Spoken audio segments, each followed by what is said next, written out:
All right, hello class. We're discussing Module 6. We're getting close to the end as we're getting into the last 3 modules before the end of the term.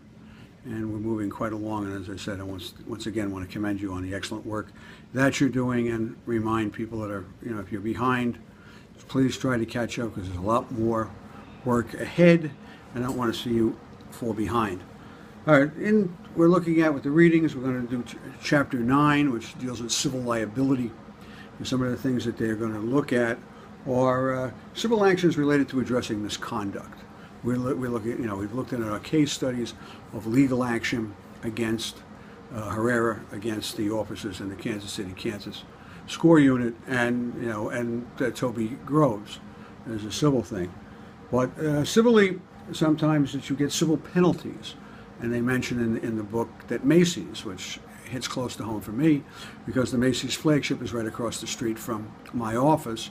And a few years ago, they had a $600,000 payout due to racial profiling regarding shoplifters. And it was proven by the New York State Attorney Generals.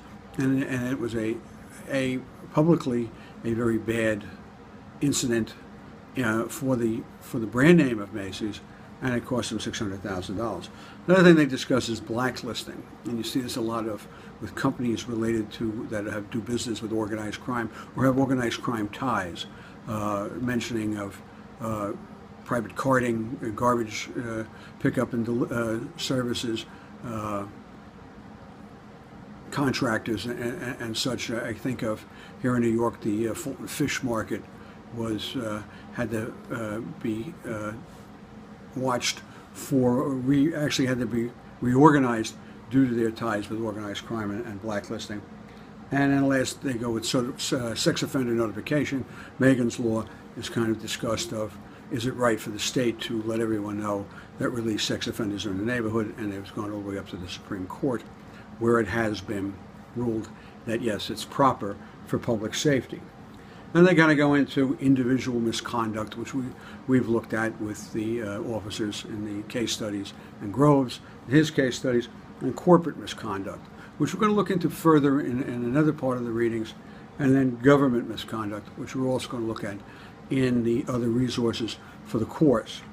And one of the articles they're talking about is the 2002 Time Persons of the Year, and they cite 3 whistleblowers in 3 very high-profile cases. Sharon Watkins, an Enron VP, who alerted her president of the unethical accounting practices and that the whole house of cards that Enron was built on, and the financial disaster that was. They also look at Colleen Rowley, a FBI staff attorney who alerted FBI Director Mueller that the FBI was looking at Zacarias Moussahi, a 9/11 conspirator, and that there were issues related that may have prevented the tragedy on September 11, 2001.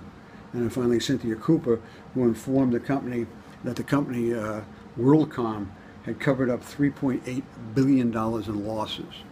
And and this will go into our discussion.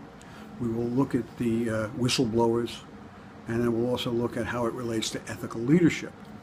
The second reading is 10 key qualities of law enforcement leadership, and I speak of leaders being born with the qualities and then develop them through training and education, how they inspire people, how they take they take accountability and responsibility, and really citing how they act ethically, which is what we've been studying, and we've all kind of looked at in the case studies the failures of leadership, both in Kansas City, Kansas, and Chicago, and the many great research that you've done in the discussion boards of the cases we've discussed.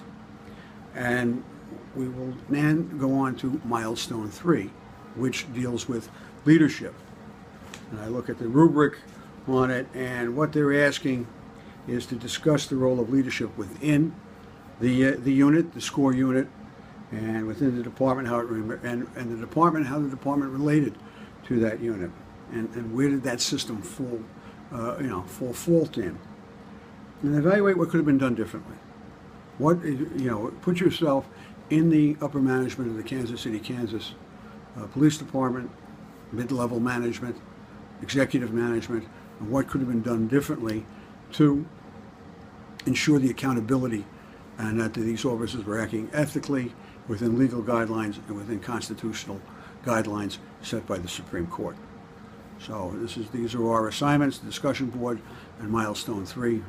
Good luck, keep up the good work, and I'll be looking forward to seeing how your discussions on the whistleblowers and ethical leadership.